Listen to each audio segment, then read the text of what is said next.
এবং আপনি দেখেন এই একের পর এক যখন কোনো নারীকে সামনে নিয়ে আসা হচ্ছে তাকে নিয়ে সাইবার বুলিং সহ নানা ধরনের ট্যাবু দেওয়ার চেষ্টা করছে।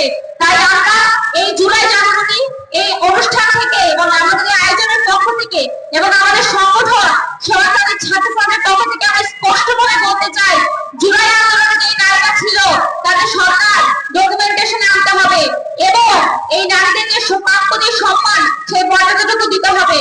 আর এর সাথে বলতে চাই যে নারীদেরকে নিয়ে যে বিদ্বেষপূর্ণ যে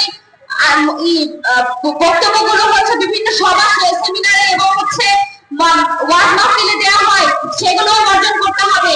তা না হলে আমাদের যে নারীদের যে অগ্রগতির যে জায়গা সেই জায়গা ব্যাহত হবে।